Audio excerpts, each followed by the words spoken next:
Bismillahirrahmanirrahim. Assalamualaikum warahmatullahi wabarakatuh. Perkenalkan, nama saya Sabrina dengan NPM 1811010110. Baiklah, di sini saya dari kelompok 4 akan menjelaskan mengenai teori dan macam-macam sumber-sumber literatur atau kepustakaan. Pembahasan pertama yaitu tentang teori ataupun pengertian teori. Teori dalam suatu penelitian setelah masalah dirumuskan, maka langkah kedua dalam proses penelitian adalah mencari teori-teori, konsep-konsep dan generalisasi hasil penelitian untuk dijadikan sebagai landasan teoritis untuk pelaksanaan penelitian. Landasan teori dimanfaatkan sebagai pemandu agar fokus penelitian itu sesuai dengan kenyataan yang ada di lapangan, dan selain itu juga dimanfaatkan untuk memberi gambaran umum tentang latar belakang dan sebagai pembahasan hasil penelitian. Nah, terdapat perbedaan antara peran penelitian kuantitatif dan penelitian kualitatif. Penelitian kuantitatif itu berangkat dari data menuju ke teori dan berakhir pada penerimaan atau penolakan terhadap teori yang digunakan. Sedangkan penelitian kualitatif itu peneliti bertolak dari data, yaitu maksudnya peneliti memanfaatkan teori-teori yang ada sebagai bahan penjelas dan berakhir pada suatu teori. Menurut Marx, dalam buku Sugiono terdapat 3 macam teori yang berhubungan dengan empiris. Yang pertama yaitu teori induktif, yang kedua teori deduktif, yang ketiga teori fungsional. Dalam pembuatan landasan teori yang baik dan yang benar itu sangatlah penting dilakukan, karena landasan teori ini merupakan fondasi atau landasan dalam sebuah penelitian yang akan kita lakukan. Dalam landasan teori perlu dikemukakannya deskripsi teori dan kerangka berpikir. Baru setelah itu dapat merumuskan hipotesis dan instrumen penelitian. Nah, apa sih deskripsi teoritis?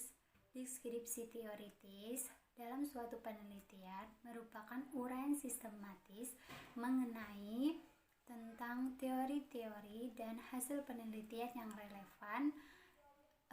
relevan dengan variabel yang diteliti. Untuk menguasai sebuah teori, maka penelitian itu harus rajin membaca dan menelaah secara setuntas mungkin agar landasan teori tersebut dapat menjadi kokoh atau kuat. Nah, untuk dapat ke langkah-langkah selanjutnya. Untuk dapat membaca dengan baik dan benar perlu adanya sumber-sumber bacaan atau sumber-sumber literatur atau kepustakaan dengan kriteria, yaitu kriteria membaca. Adapun kriteria membaca ada 3, yaitu relevansi, yang kedua kelengkapan, yang ketiga kemuatakhiran. Nah, lalu pembahasan selanjutnya itu tentang kerangka berpikir. Apa sih kerangka berpikir?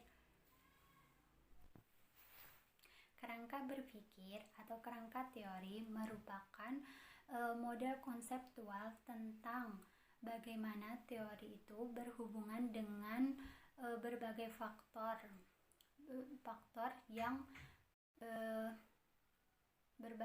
yang telah diidentifikasi. Nah, seorang peneliti harus menguasai teori-teori ilmiah sebagai dasar yang argumentasi dalam menyusun kerangka teori atau kerangka berpikir yang dapat membuahkan hipotesis. Nah, jadi kerangka berpikir merupakan penjelasan sementara terhadap gejala-gejala yang menjadi objek permasalahan. Selanjutnya saya akan menjelaskan mengenai macam-macam sumber-sumber literatur atau kepustakaan. Yang pertama yaitu jurnal, yang keempat buku yang relevan, yang ketiga narasumber, majalah ilmiah, surat-surat keputusan, surat kabar, artikel yang belum dipublikasikan, dan sumber pustaka lainnya. Assalamualaikum warahmatullahi wabarakatuh. Izin memperkenalkan diri. Saya Riana, NPM 1811010174 dari kelas I semester 5. Di sini saya akan menjelaskan tentang isi studi kepustakaan dan jumlah referensi yang dibutuhkan. Baiklah, yang pertama saya akan menjelaskan tentang isi studi kepustakaan.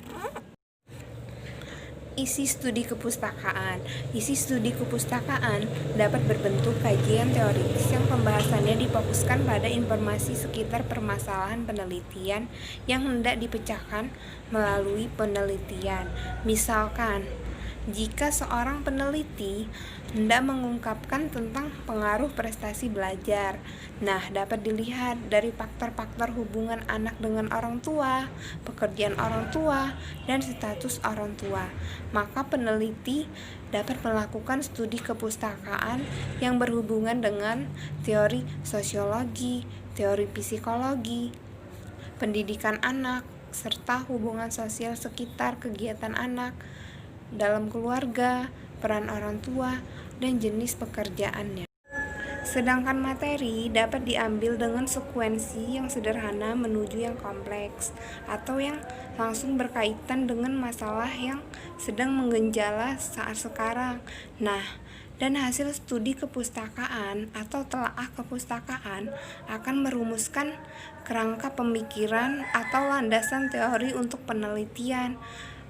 Kerangka pemikiran atau landasan teori dijabarkan dan tinjauan pustaka disusun oleh peneliti sebagai tuntutan untuk memecahkan permasalahan dan untuk merumuskan hipotesis. Sedangkan untuk jenis penelitian non-hipotesis, misalkan penelitian historis, tidak diperlukan rumusan hipotesis.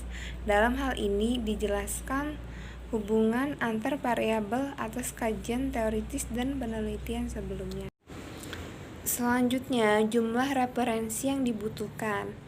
Seiring dengan kemajuan ilmu pengetahuan, teknologi informasi dan komunikasi, alasan bagi peneliti untuk membatasi sumber ilmiah yang relevan yang harus digunakan.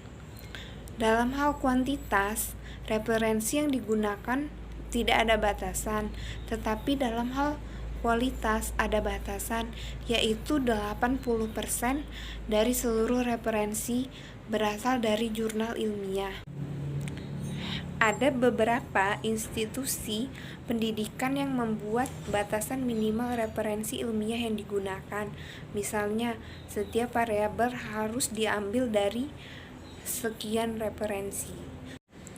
Contohnya, yang pertama, Starta 1 ke bawah harus terdiri dari 5 jurnal penelitian atau buku ajar dari luar negeri, dan sisanya boleh ditambahkan buku ajar atau jurnal penelitian dari dalam negeri. Yang kedua, Starta 2 harus terdiri dari 8 jurnal penelitian atau buku ajar dari luar negeri, dan sisanya boleh ditambahkan buku ajar atau jurnal penelitian dari dalam negeri. Yang ketiga, Starta 3 harus terdiri dari 10 jurnal penelitian atau buku ajar dari luar negeri, dan sisanya ditambahkan buku ajar atau jurnal penelitian dari dalam negeri. Sedangkan untuk melakukan studi kepustakaan, perpustakaan adalah waktu yang tepat guna memperoleh bahan-bahan dan informasi yang relevan untuk dikumpulkan, dibaca, dikaji, dicatat, dan dimanfaatkan agar mendapatkan informasi yang dibutuhkan untuk peneliti. Misalnya, kartu katalog, referensi umum, referensi khusus, buku-buku pedoman, buku petunjuk, laporan-laporan penelitian, tesis, disertasi, ensiklopedi, dan bahan-bahan khusus lainnya yang dikumpulkan oleh peneliti untuk mengetahui sumber-sumber informasi tersebut. Selanjutnya, ada tujuan studi kepustakaan.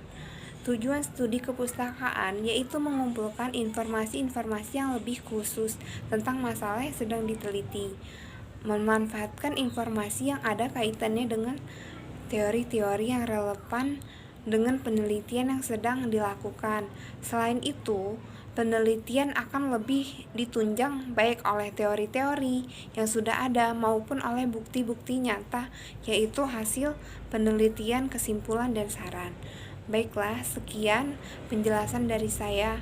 Terima kasih. Selanjutnya.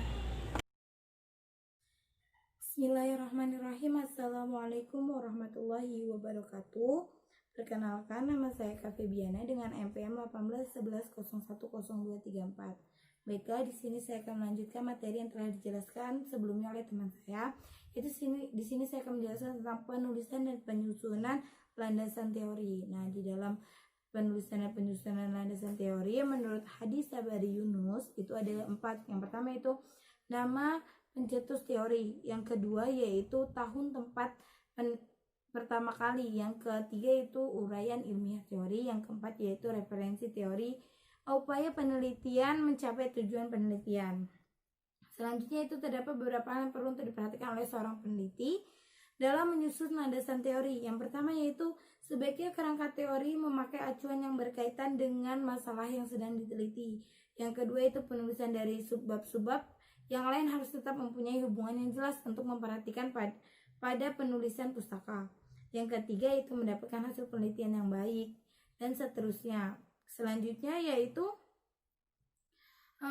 kita akan menjelaskan tentang mengorganisasikan substansi kajian pustaka. Nah, mengorganisasikan substansi kajian pustaka yaitu berhubungan setelah informasi yang berhubungan dengan permasalahan penelitian diperoleh secara komprehensif dan lengkap dengan pencatatan sumber informasi sesuai dengan aturan tata tulis yang diterapkan. Langkah berikutnya yang perlu diperhatikan adalah peneliti ialah menorganisasikan materi yang diperoleh secara sistematis sebagai bahan acuan. Nah, antara lain yaitu yang pertama, mulai dengan materi hasil penelitian yang secara lebih dahulu untuk memberikan penilaian tentang kelayakan dan permasalahan yang dibahas. Yang ketiga itu mencatat bagian-bagian yang penting. Yang keempat itu buat catatan, kutipan atau salinan informasi dari susunan acara sistematis sehingga peneliti dengan mudah dapat mencari kembali jika sewaktu-waktu hilang atau sewaktu-waktu diperlukan. Nah, yang kelima itu aturan kartu-kartu tersebut menurut abjad atau katalog. Yang keempat yaitu tulis juga pada muka kartu sebaliknya dari nama sumber tersebut diambil secara lengkap dari teliti. Selanjutnya itu agar mudah mencari dan mengatur kartu-kartu yang dibuat, peneliti hendaknya membuat substansi kutipan untuk setiap kartunya. Dan yang terakhir yakni bahwa setiap acuan tersebut dikutip secara langsung, diringkas atau diuraikan dengan menggunakan bahasa sendiri. Sekian dari kami. Terima kasih. Wassalamualaikum warahmatullahi wabarakatuh.